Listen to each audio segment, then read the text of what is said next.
أحسن قولا ممن دعا إلى الله أحسن قولا ممن دعا إلى الله.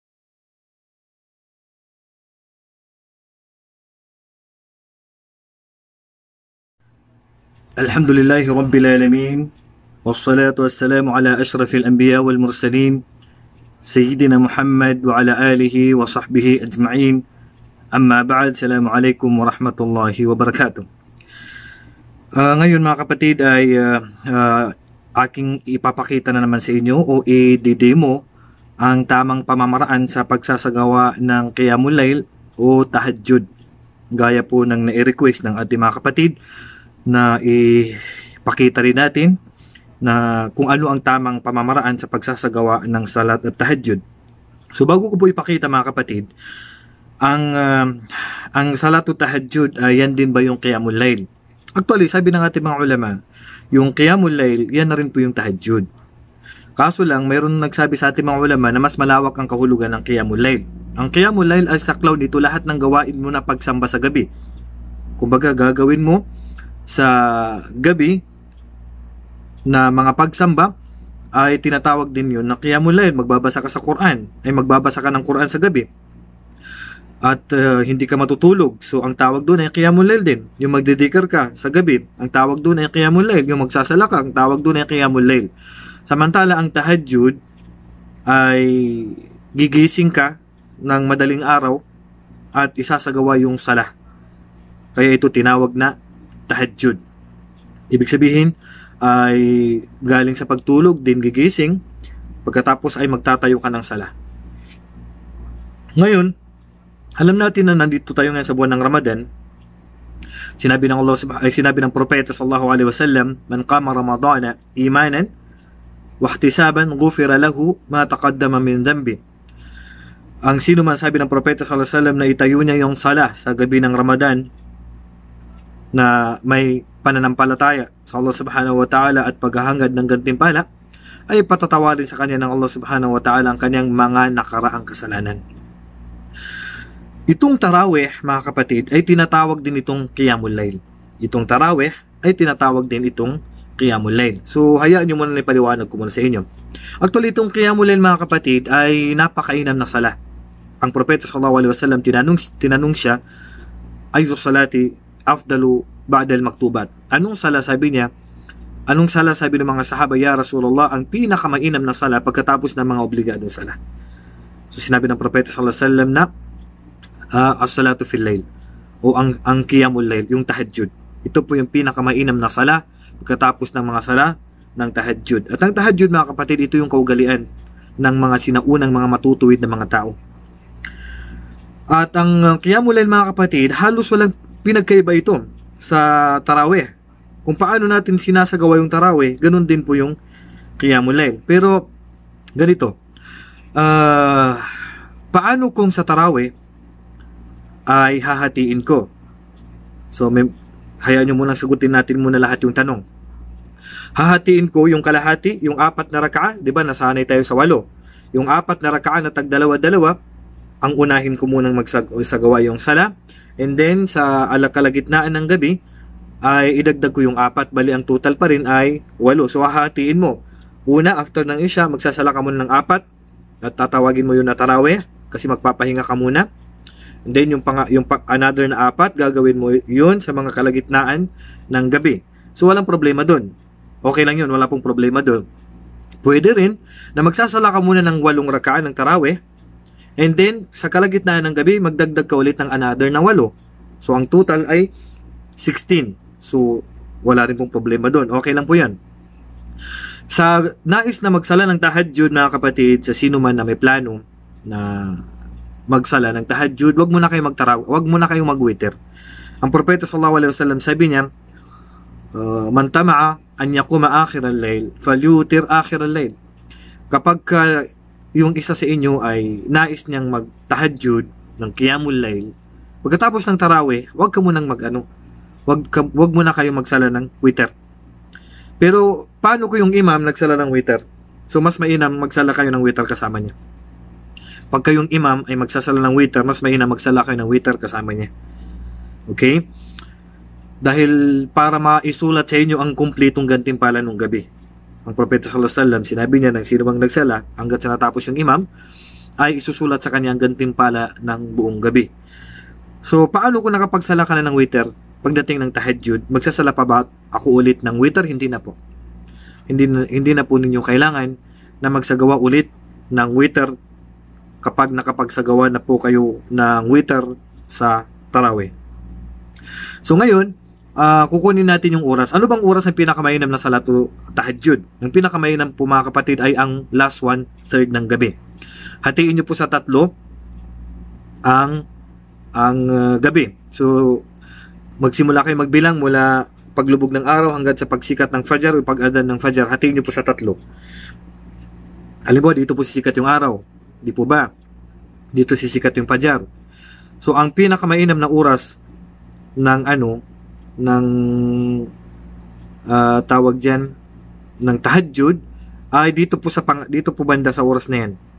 Okay? Dito po banda sa oras na yan. Ito yung gitna ng gabi. Dito lulubog, dito yung gitna ng gabi, at ito yung 1/3 ng gabi. So dito pala mag-aadan ng fajar. Okay? So dito lulubog yung araw. So ito yung gitna ng gabi, yung kagitna niya. Ito yung malapit na yung fajar na gabi. At ito yung oras ng fajar. Okay? So parang ganito lang yan. So dito yung fajar, malapit na yung fajar dyan. So magkalapit na yan. Ang oras ng pinakamainam na sala ng tahajjud ay dito po sa oras na yan. So hatiin nyo lang po. So bibilangin natin 6, 7, alimbawa 6, 7, 8, 9, 10, 11, 12, 1, 2, 3, 4. So sabihin natin 10 oras o kaya ay 10 oras. So hatiin natin sa 3. Okay? So ang pinakamainam na oras ng tahajjud ay 6 o 7, sabihin natin 7, 8, 9, 10, 11, 12, 1, 2. So mga 1, 2, alauna, alas 2 po ng madaling araw po yung pinakamainam na sala ng tahajjud. So yan po ang pinakamainam na oras niya. Ang Allah subhanahu wa ta'ala ay bababa siya mula sa langit at sinabi ng Propeta sallallahu alaihi wasallam, yanzilu rabbuna tabaraka wa ta'ala kullu laylatin hatta yabqa thuluthal layl al-akhir ila as-sama. Ang Allah subhanahu wa ta'ala ay bababa na ayon sa kanyang kadakilaan. Huwag na po natin tanungin paano siya bababa, na ayon sa kanyang kadakilaan. Huwag na natin tanungin yon. Kapag ang natira na po sa gabi ay 1/3 na lang. Hina yabqa thuluthul layl al-akhir ila samai dunya fayaqulu man yad'uni fa astajib lahu. Sabi ng Allah subhanahu wa ta'ala, sino man ang may kahilingan, sabi niya, ay humiling sa akin at ibibigay ko sa kanyang kahilingan niya. Wa may yastaghfiruni aghfir lahu, at ang sino man na humihingi ng kapatawaran ay bibigyan ko siya ng kapatawaran. Wa man sa'alani fa'utiyahu, at ang sino mang may request, mayroong siyang mga gustong makamit, ay ibibigay ko sa kanya. So ito ang kainaman ng oras ng tahajjud. Okay? So inuulit ko mga kapatid, sa sino man na magpaplano na magtahajjud, wag po muna kayo mag-witr. Halimbawa yung mga lalong-lalo na po ngayon, nasa bahay lang po tayo sa panahon ng quarantine. Kahit na hindi na po sa panahon ng quarantine, sa bahay lang po tayo magsagawa ng tahajjud. Okay? Sa bahay lang po tayo magsagawa ng tahajjud. Siyempre, ang pinakamainam na sala ng tahajjud talaga ay sa bahay. At kumbaga hindi ito pinapaalam sa marami. Ika nga, kasi pasikreto lang itong gawain na ito kung saan kailangan talaga ng ikhlas. Pero ngayong Ramadan, so pinakamainam siyempre na gisingin natin ang pamilya natin. Ang Propeta sallallahu alaihi wasallam kapag natitira ay 15 days na lang o 10 days na lang ng Ramadan, ginigising niya ang kanyang pamilya at nagsasagawa, binubuhay nila yung gabi ng Ramadan. Okay, so ngayon, ipapakita ko po sa inyo kung paano po isasagawa yung salat at tahajjud. So inuulit ko mga kapatid, ang salat o tahajjud ay wala pong pinagkaiba paano po natin isinasagawa yung tarawih na tagdalawa-dalawang raka'a.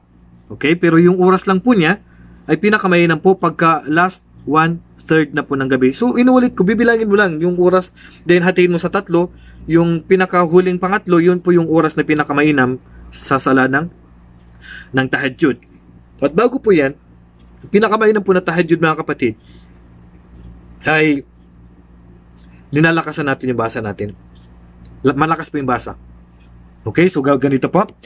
So ngayon, ipapakita natin sa inyo pagka gigising na tayo sa hating gabi, mga 1:00, 2:00 po. Siyempre, marami po, tulog pa po ang mga tao sa oras na yan. Kaya nga napakainam na sala kasi talagang kung hindi ka talaga ikhlas, mahirap pong isagawa yung sala na yan. Pagising mo sa gabi, siyempre magudo ka na. Ang propeta sallallahu alaihi wasallam sabi niya, "Idza qama ahadukumul layl, falyakhtatih salatahu bi rak'atayn khafifatain." Ang ginagawa ng propeta sallallahu alaihi wasallam bago po siya nagsasagawa bago na pinapahaba yung sala niya, ay nagsasagawa muna siya ng 2 raka'a na magaan lang, huwag masyadong mahaba. So, pagka bago ka magtahajjud, ang gawin mo muna ay magsagawa ka muna ng 2 magaan lang na sala, 2 raka'a.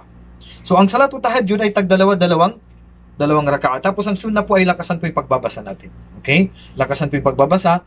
Lalo na sa buwan ng Ramadan, mainam po na may mga jamaa tayo. Pero pag hindi po buwan ng Ramadan, mas mainam na wag na po na tayo magjamaa. Kanya-kanya po, pinakamainam. So, ganun din po, Allahu Akbar. 2 raka'a. Lakasan pang pagbabasa. Kung may imam, so siyempre malakas ang pagbabasa. Kung mag-isa mo lang, lakasan mo rin ang pagbabasa mo, maliban kung may tulog. So siyempre wag nating lakasan pagka may malidisturbo tayo. Basahin mo yung dua, subhanakallahumma wa bihamdik, wa tabarakasmuka wa ta'ala jadduka wa la ilaha ghayruk. Yung dua, and then magsimula ka na bismillahirrahmanirrahim. Alhamdulillahi rabbil alamin. Arrahmanirrahim, maliki yawmiddin. So iksian mo lang yung 2 raka'a ngayon. Ganito ang sunnah ng propeta sallallahu alaihi wasallam. Then, Allahu Akbar. Subhana Rabbil Azim, Subhana Rabbil Azim. So, ito po yung ginagawa ng propeta. Ito ay nasa hadis ni Muslim. Magaan lang po yung unang 2 raka'a niya. Sami Allahu liman hamida. Siyempre, yung unang raka'a, magbabasa ka ng surah na gusto mo. Pagkatapos ng Fatiha yung kanina, magbabasa ka na maiiksing surah lang. Then, pagkatapos doon din, sujud, Allahu Akbar. Subhana Rabbil A'la, Subhana Rabbil A'la, Subhana Rabbil A'la. Allahu Akbar. Rabbi gfirli, Rabbi gfirli, Rabbi gfirli. Allahu Akbar. Subhana Rabbil A'la, Subhana Rabbil A'la, Subhana Rabbil A'la. Allahu Akbar. So, magaan lang po yung 2 raka'a na unang isasala natin. Then, Bismillahirrahmanirrahim. Alhamdulillahi Rabbil Alamin. Arrahmanirrahim. Maliki yawmiddin. Di magdagdag ka ng pagkatapos waladdallin. Magdagdag ka ng surah na maiksi lang. Bismillahirrahmanirrahim. Al-qari'atu mal-qari'ah. Then halimbawa lang yun hanggang dulo. Then pagkatapos, then Allahu Akbar. Subhana Rabbil Azim. Sami Allahu liman hamida. Then sujud. Allahu Akbar. Then upo, Allahu Akbar. So, mga kapatid, wala pong pinagkaiba sa tarawih. Kung tutusin, wala pong pinagkaiba sa pagtarawih na tinuro ko po sa inyo. Then Allahu Akbar. Then upo na. Then tashahud. Pag tashahud na po kayo, simula sa simula. At-tahiyatu lillahi wa salawatu wa at-tayyibatu. Assalamu alayka ayyuhan nabi. Hanggang sa dulo. Allahumma salli ala Muhammad wa ala ali Muhammad kama sallaita ala Ibrahim wa ala ali Ibrahim innaka Hamidum Majid. Pagka natapos mo yan, salam. Assalamu alaikum wa rahmatullah. Assalamu alaikum wa rahmatullah. So tapos na yung 2 raka'a. Tanong, ilang raka'a ba yung tahajjud? Wala pong limit. Depende po sa inyo. Pinakamababa po 2. Kung 2 lang pong kaya nyo, so 2 lang po ang tahajjud nyo. Okay lang po. Kung 4 ang kaya nyo, 4 ang tahajjud nyo. Kung 6, nasa sa inyo po yan. Depende po sa kakayahan ninyo. At ang pinakamainam ng tahajjud ay mahaba po ang basa. Mahaba. Ang propeta sallallahu alaihi wasallam, pag siya nagtatahajjud, mahaba yung binabasa niya. Minsan nga binasa niya 3 surah sa isang tayo lang. Suratul Baqarah, Suratul Al-Imran, Suratul Nisa. Binasa niya sa buong tayo. Okay? So, pwede ka rin humawak ng Quran. Halimbawa, mayroon akong Quran. Pwede kong hawakan habang ako ay nagsasala.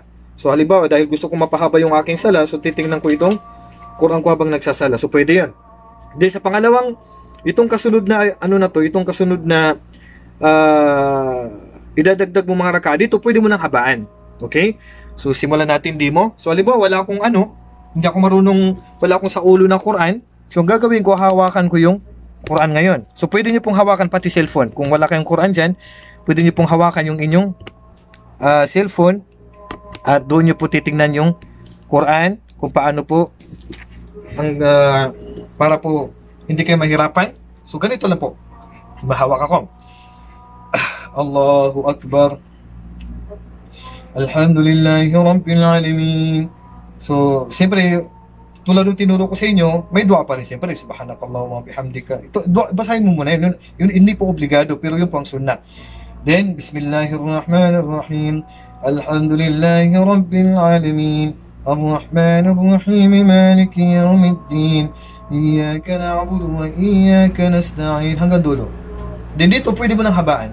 So, magbukas ka na. Halimbawa, Suratul Baqarah. Bismillahirrahmanirrahim. Alif Lam Mim. ذلك الكتاب لا ريب فيه هدى للمتقين. Then, dagdag ka pa. Sige, ganito mo lang. إن الذين كفروا سواء عليهم أأنذرتهم أم لم تنذرهم لا يؤمنون. So, ganun. Depende kung ilang page ang gusto mong basahin. Ganun mo lang. Then, Allahu Akbar. Okay? So, ruko, pagkatapos mong basahin yun. So, dito mga kapatid, pwede na yung haba ng tayo mo, ganun din yung haba ng ruko. At ang importante po dito, ang sunnah po ay 3. Subhana Rabbil Azim, Subhana Rabbil Azim, Subhana Rabbil Azim. Siyempre, gusto kong habaan. Ginawa ito ng Propeta Sallallahu Alaihi Wasallam, pero walang limit na sa inyo po yan. Wag naman yung sobrang haba na kapag may imam, mayroong mga sa likod mo, itingnan mo rin, baka mamaya hindi nila kayanin. Pero kung mag-isa mo lang, sa'yo, ikaw ang bahala, gaano katagal. Gusto ko ng 100, gusto ko ng 33 times, sa akin. Subhana Rabbil Azim, Subhana Rabbil Azim, Subhana Rabbil Azim, Subhana Rabbil Azim, Subhana Rabbil Azim. Nasa sa akin, pwede kong habaan dito sa ruko. Ito ang tahajjud. Ang Propeta Sallallahu Alaihi Wasallam, ganito ang paraan ng kanyang pagsasala sa gabi. Mahaba yung pagbabasa niya, then mahaba rin yung ruko niya, nakasing haba rin ang basa niya. Kayo pong bahala magtansya dyan. Depende po yan sa inyo. Maaari nga 2-4 na raka, tapos halos napakahaba na yun. Sami Allahu liman hamida. Okay? Then, basahin mo yung dua, Rabbana walakal hamd. Then, sujud. Allahu Akbar. Then, dito sa sujud mga kapatid, pwede ko rin tagalin. Subhana Rabbil A'la. Subhana Rabbil A'la. Subhana Rabbil A'la. Damihan ko para tumagal din yung sujud. Then, upo. Allahu Akbar. Rabbigfirli, Rabbigfirli, Rabbigfirli. Allahu Akbar. Tagalan ko, Subhana Rabbil A'la, Subhana Rabbil A'la, Subhana. Depende kung gaano katagal. So, nasa akin po yan. Pero, kung ako ang ima, titingnan ko yung sa likod ko, baka hindi nila kayanin. Pero kung mag-isa lang ako, bahala ako kung gaano katagal. Allahu Akbar. So, dito, start na naman ako. Alhamdulillahi Rabbil Alamin. Ar-Rahmanir-Rahim. Maliki Yawmiddin. Iyyaka na'budu wa iyyaka nasta'in. Waladdallin. Then bukas na naman ako. I-continue, pwede ko i-continue. Lilipat ako sa ibang sura o ibang aya. Okay lang. Bismillahirrahmanirrahim. Wala taqulu liman yuqtalu fi sabilillahi amwat. Bal ahya'un walakin la tash'urun. So, hahabaan ko na yung sala ko dito. Kasi pinakamainam na tahajjud po ay mahaba po yung, matagal po yung tayo. Okay? Then, Allahu Akbar. Tagalan ko na naman dito.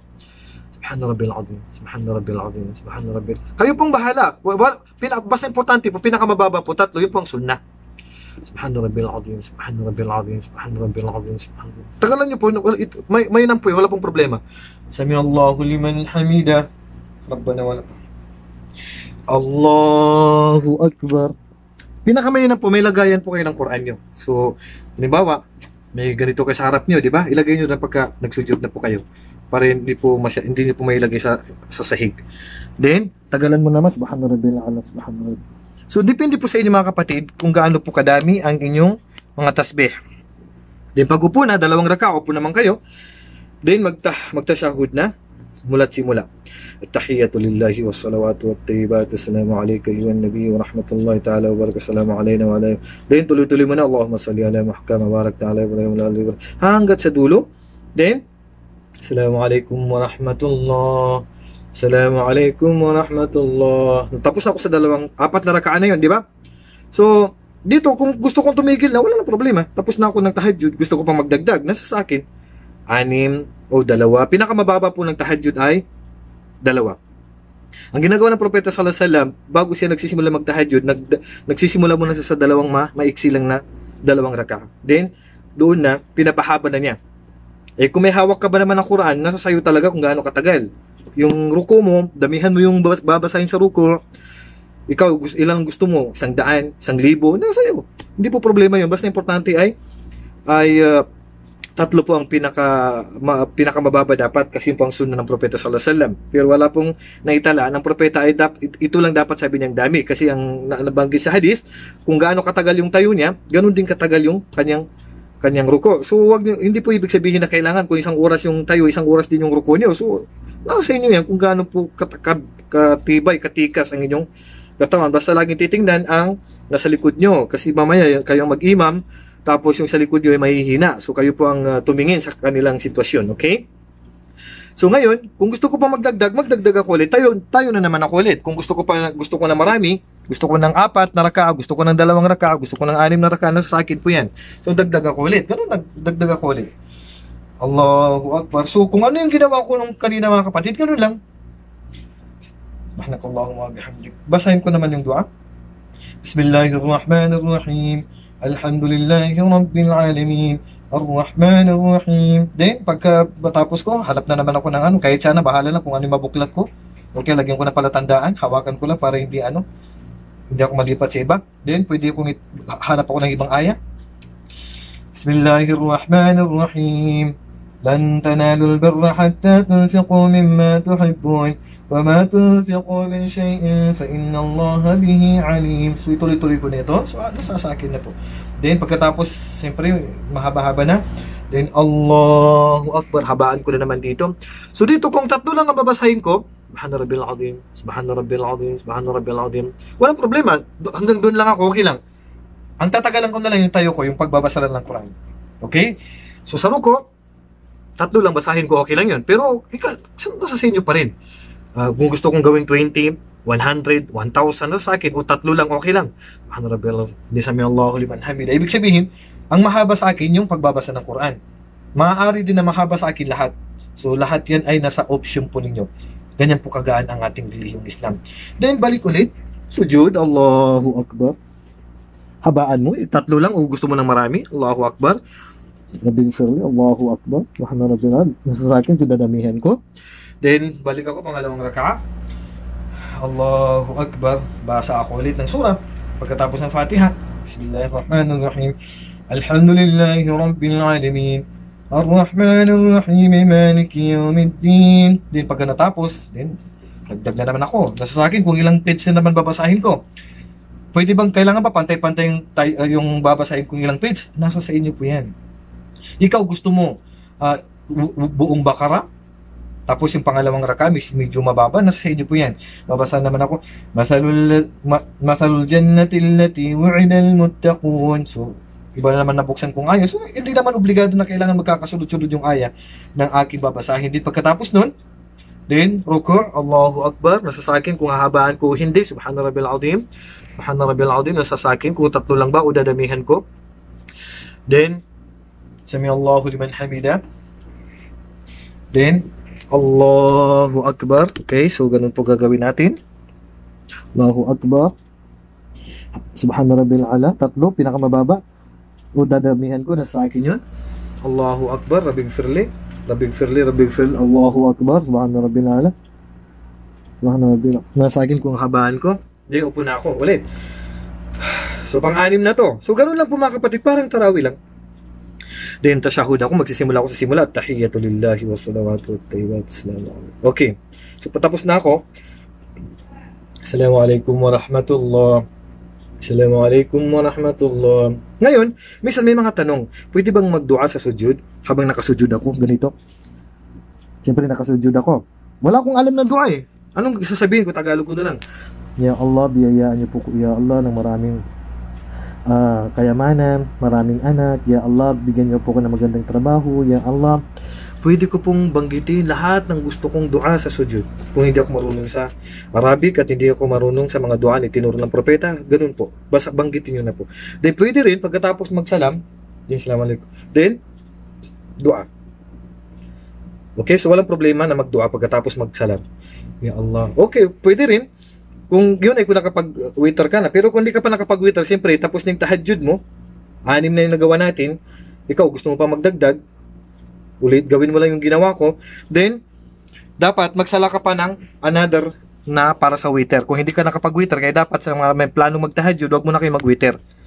Okay, so ngayon pa lang ako mag-witr. So ang witr pinakamababa po ay isa. So ang sunnah po na babasahin sa witr ay sa unang raka'a isabbih isma rabbikal a'la. Then sa pangalawa ay qul ya ayyuhal kafirun. Sa pangatlo ay qul a'udhu ay qul huwallahu ahad. Pwede mo rin basahin sa pangatlo na qul huwallahu ahad, qul a'udhu birabbil falaq, then qul a'udhu birabbin nas. Meron din nagsabi sa mga eskulat na ganun. At hindi po obligado na kinakailangan itong dinanggit ko, ito lang po yung babasahin nyo sa witr. Yung witr mga kapatid, nagawan ko na po ng video.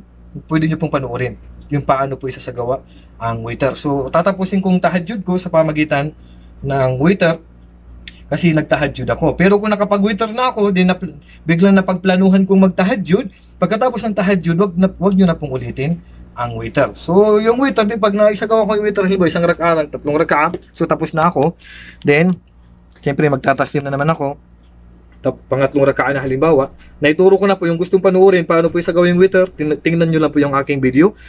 Then, pagkatapos po, Assalamualaikum warahmatullah. Assalamualaikum warahmatullah. Then, pagdudua ako, gusto kong magdua o doon sa sujud. So, anong gusto mong idua? Alam ng Allah subhanahu wa ta'ala ang gusto natin. So, ganun lang po ang tahajjud. So, ang qiyamul layl, yung tarawih, qiyamul layl din ang tawag dyan. Yung tarawih, yan na rin yung qiyamul layl na tinatawag. Iisa lang yung tahajjud at saka yung tarawih sa gabi ng Ramadan. Yun nga lang, in-extend mo lang. Kumbaga, kinuha mo lang yung oras na pinakamainam doon sa last 1/3 ng gabi. So, ganito lang po kapatid, mga kapatid, kadali ang pagsasala ng salat at tarawih. So, inshallah mga kapatid, malinaw po sa inyo kung ano yung pamamaraan ng pagsasala ng salat at tahajjud. So, wala pong particular na surah na babasahin sa salat at tahajjud. Nasa sa inyo po. Anong gusto mong basahin? Suratul Baqarah, Suratul A'raf, Suratul Anfal, Suratul Tauba. Nasa sa iyo. Anong gusto mong surah? Wala pong particular na panalangin. Pati sa witr, hindi po obligado yung binanggit ko kanina na Suratul Ala, Suratul Kafirun, Suratul Ikhlas, ang ano sa ulo mo. Pati sa witr, pwede ka rin tumingin sa Quran. Sa witr, kung wala kang sa ulo na surah mula sa Quran. So, yung nga inulit ko, ang pinakamainam na sala ng tahajjud ay kapag last 1/3 na ng gabi. Ibig sabihin, medyo malapit na yung Fajr. Siguro mga 2 oras na lang yung Fajr o 3 oras na lang yung Fajr, ganun. O 2 oras na lang, mag-Fajr na. Ay, yun ang pinakamainam na pagsasagawa ng sala ng tahajjud. Okay? At inulit ko, pagka may plano kayo magtahajjud, wag na muna kayong mag-witr. Wag na muna kayong mag-witr. Na pinakamainam na pagsasala ng tahajjud ay malakas po yung boses. Alhamdulillahi Rabbil Alamin. Pero kung may mali-disturbo tayong tulog, wag na po natin lakasan. Okay? So hanggang dito na lamang mga kapatid. Okay, bago po yan, kung hindi po kayo nagising, nakabuelo ang tulog nyo at umaga na kayo nagising, wag po kayo malungkot. Isusulat pa rin sa inyo ng Allah ang gantimpala ng intensyon ninyo na gusto niyo magtahajjud kahit hindi po kayo nagising. Ang Allah subhanahu wa ta'ala ay makatarungan. Idha marida al-abdu aw safar kutiba lahum ala ma kana ya'malu sahihan muqiman. Kapag kayong isang alipin ay nagkasakit o nagbiyahe o anumang naging dahilan na hindi niya naisagawa yung isang pagsamba, ay isusulat pa rin sa kanya ng Allah yung kagaya ng ginagawa niya na kagaya ng walang sakit at residente. So, ganun po ang Allah subhanahu wa ta'ala makatarungan. So, huwag tayo malungkot kung hindi kayo nagising. Dahil isusulat pa rin ng Allah ang gantimpala ng inyong tahajjud kung nagising po kayo ay umaga na.